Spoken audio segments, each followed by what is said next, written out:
जय साथियों, आपका स्वागत है स्टडी द चैनल पर।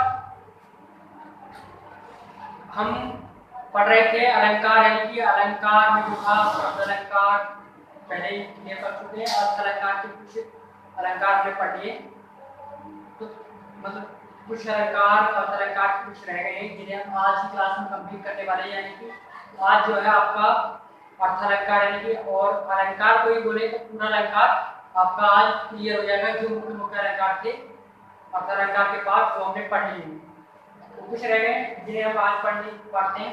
देखिए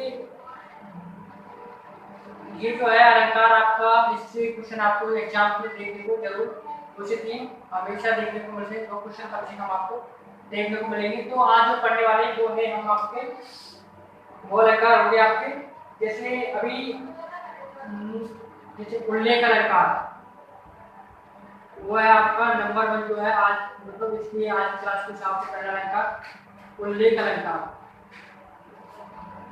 जैसे कि बताया है पहले ही, जो आपका ये अर्थ अलंकार है, इसके 100 से भी ज्यादा प्रकार हैं। तो इसके जो मुख्य मुख्य अलंकार थे हम उन्हीं को पढ़ने की कोशिश कर रहे हैं। उल्लेख अलंकार, उल्लेख में क्या है, यहाँ पर एक वस्तु का यानी कि एक चीज का बोले, एक व्यक्ति का बोले तो उसका अनेक प्रकार से वर्णन किया जाता है। यानी कि एक वस्तु का व्यक्ति भी हो सकता है, कोई चीज दूसरी भी हो सकती है। वस्तु का अनेक प्रकार से उल्लेख हो, अनेक प्रकार से वर्णन किया जाए, यानी कि उसे अनेक प्रकार से वर्णन किया जाए। तो वहां पर जो होता है आपका उल्लेख अलंकार। तो उल्लेख अलंकार में आपको चीजें मिली होंगी, यानी कि चीज तो एक होगी, उसको बताया कई तरीके से जाएगा। जैसे एक कोई पागल कहता है, कोई दीवाना कहता है, कोई आवारा कहता है, कोई चांद कहता है और कोई कमल कहता है। यानी कि चीज तो एक है, उसको कोई पागल कह रहा है, कोई आवारा कह रहा है, कोई दीवाना कहता है, उसका अनेक प्रकार से उसकी चीजों को बताया जा रहा है। तो यहाँ पर जो है ना वस्तु तो एक होगी, उसको बताया कई तरीकों से जाएगा, यानी कि उसका जो वर्णन होगा ना उसे कई प्रकार से सामने वाला देखकर उसको अनेक प्रकार से वर्णित करेगा, यानी कि उसे कई तरीके से अपने शब्दों में बयान करेगा। तो देखते हैं किस तरीके से एग्जाम्पल, एक एग्जाम्पल भी है। देखिए एग्जाम्पल देखो, सबसे पहले एग्जाम्पल समझ में आएगी आसानी से। तू रूप है किरण का, तू रूप है किरण में, तू सौंदर्य है शमन में, तू प्राण है पवन में, विस्तार है गगन में। यानी कि तू रूप है किरणों में और तू सौंदर्य है शमन में और तू प्राण है पवन में और विस्तार है गगन में। तू रूप है किरण में, तू रूप है किरण में, तू रूप है किरण में, तू सौंदर्य है सुमन में,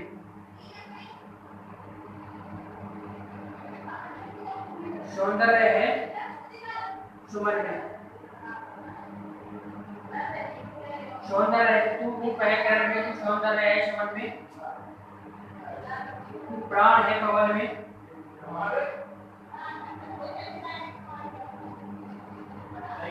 तू विस्तार है गगन में।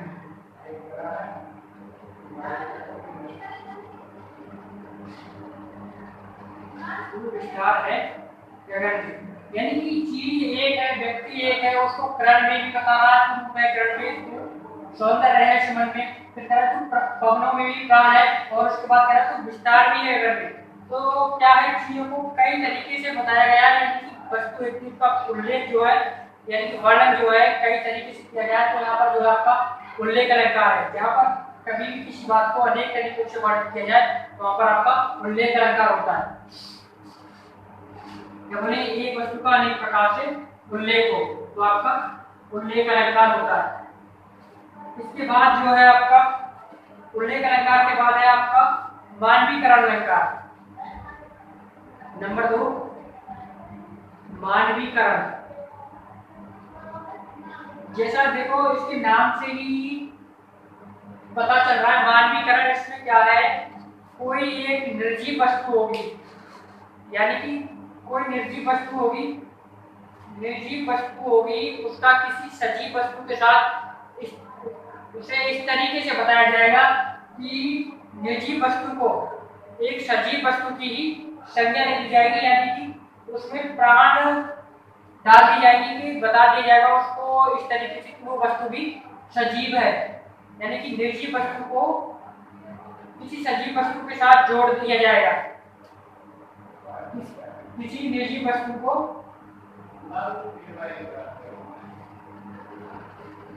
किसी निर्जीव वस्तु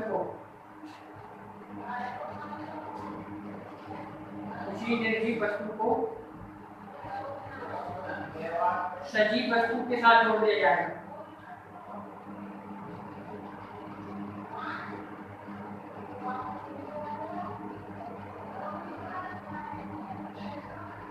सजीव वस्तु के साथ जोड़ दिया जाएगा और जो उसका व्यवहार होगा, व्यवहार आपका बिल्कुल इस तरीके से होगा, वो सजीव प्रतीत होगी, व्यवहार सजीव वस्तु की तरह करेगी, सजीव वस्तु की तरह होगा व्यवहार जो होगा उसका सजीव वस्तु की तरह होगा। यही इसकी मुख्य पहचान है, किसी निर्जीव वस्तु को सजीव वस्तु के साथ जोड़ने पर उसका जो व्यवहार होगा वो होगा आपका सजीव वस्तु की तरह। तो ऐसी कंडीशन में जो अलंकार होगा आपका वो मानवीकरण अलंकार होगा, यानी कि जैसे देखते हैं एग्जांपल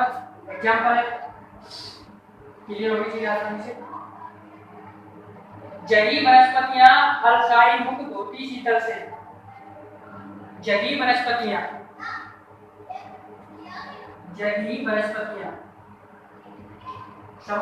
समझने की कोशिश करना।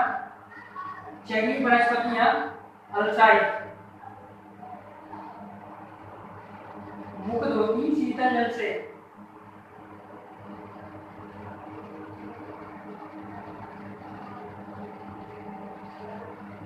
देखिए वनस्पतियां आलस्य से जग गई हैं, यानी नींद से जग गई हैं। तरीके से बोले तो वनस्पतियां अपने आलस्य से जग गई हैं और जगने के बाद वो क्या कर रही हैं, मुख धोती शीतल जल से, और अपना जो मुंह है ना ठंडे जल से धो रही है। आपने देखा है कि वनस्पतियां भी अपना मुंह धोती हैं, यानी कि निर्जीव चीज की एक इस तरीके से के साथ उसका वर्णन इस तरीके से किया गया कि उसको सजीव बता दिया गया कि उसमें भी आपके प्राण डाल दिए गए कि इसके अंदर भी जीवन है। तो इस तरीके से जो आपका अलंकार हो यहाँ पर वो आपका मानवीकरण अलंकार।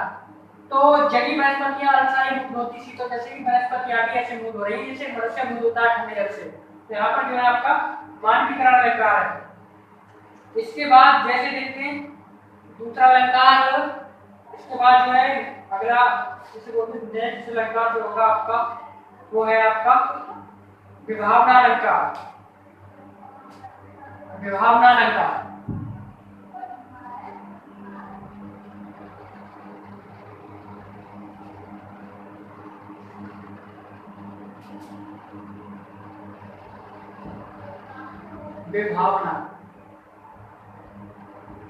विभावना अलंकार। इस अलंकार में क्या होगा, इस अलंकार की पहचान होती है कारण ना होते हुए भी, यानी कि कारण ना होते भी काम होगा। समझते हैं बात को। इस अलंकार में क्या है, ऐसी चीजें होती हैं कि देखिए उसके पास तो चीज तो है नहीं फिर भी वो उसका काम हो रहा है। इसमें क्या है, ना तो उसके पास कारण ना होने पर भी काम चलता है। काम ऐसे चलता है जैसे कि उसके पास कुछ चीजें वही कारण ना होने पर भी काम होगा। तो इस तरीके से कारण आपको मिलेगा नहीं फिर उसका काम आसानी से चलेगा। जैसे बिन पद चले या बिन पद चले सुने बिन काना, कारण बिन करे कर्म बिन नाना। चीजें सुनने की कोशिश करना, समझने की। बिन पद चले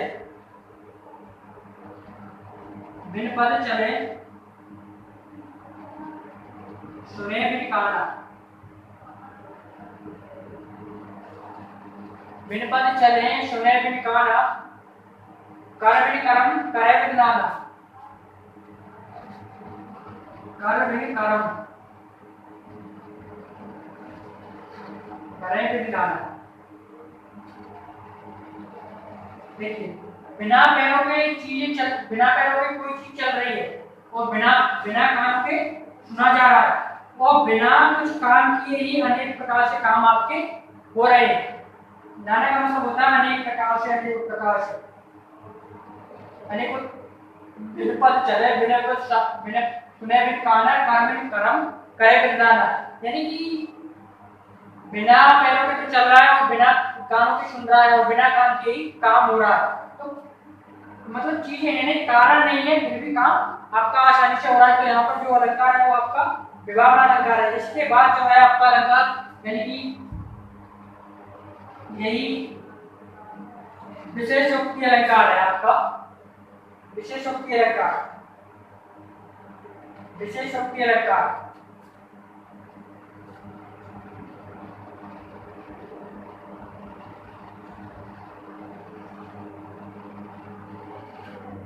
विशेषोक्ति अलंकार इसमें क्या है, इसकी जो पहचान है मतलब इसका जो तरीका है किस तरीके से इसको पहचानते हैं, क्योंकि सबसे पहले हमें चीजें पता होनी चाहिए कि हमें एग्जाम में किस तरीके से चीजें पहचाननी है। परिभाषा तो आपकी बुक्स में भी लिखी हुई है, साथ सब में लिखी मिल जाएगी, पर आपको पढ़ना उस तरीके से चीजें हमें अच्छे यानी बोले आसान शब्दों में समझ में आए। तो वही चीजें बताई जा रही है। विशेषोक्ति अलंकार में क्या होगा, कारण के रहते हुए भी कार्य नहीं होगा, कार्य उसमें क्या था, कारण नहीं था। मान उस अलंकार में आपका विभावना अलंकार में कारण नहीं था फिर भी काम हो रहा था। इसमें क्या होगा, कारण भी होगा परंतु काम नहीं होगा। ये उल्टा एक तरीके से बोले ये उल्टा है उसका, कारण तो होगा परंतु कार्य नहीं होगा।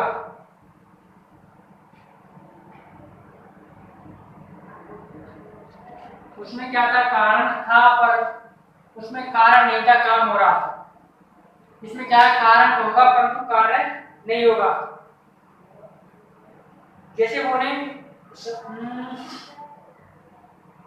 नैनों से सदैव जल की वर्षा होती रहती है, नैनों से सदैव जल की वर्षा होती रहती है फिर भी प्यास नहीं बुझती। नैनों से सदैव जल की वर्षा होती रहती है फिर भी प्यास नहीं बुझती।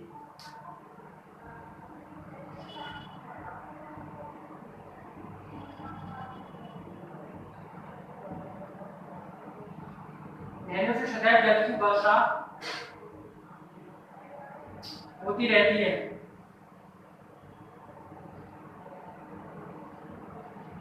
फिर भी प्यास नहीं बुझती। समझिएगा बात को।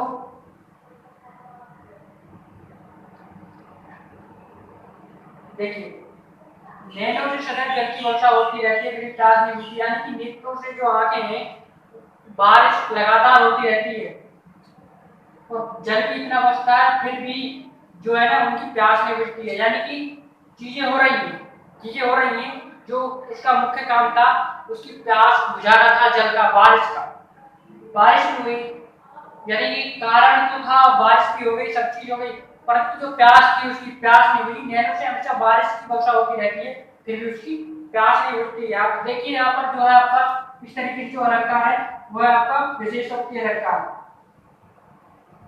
विशेषोक्ति अलंकार। यानी कि देखिए ये उसका उल्टा है, उसमें जो था आपका कारण नहीं था पर कार्य हो रहा था। इसमें क्या है, कारण तो है परंतु काम नहीं हो रहा है। तो इसी तरीके से इसको बोलते हैं विशेषोक्ति अलंकार। देखिए जो मुख्य अलंकार थे वो हमने पढ़ चुके हैं, यानी कि आज जो हमारा अलंकार क्लियर हो गया। आज की क्लास में सिर्फ इतना ही। मिलते हैं आपसे अगली क्लास में। जय हिंद जय भारत।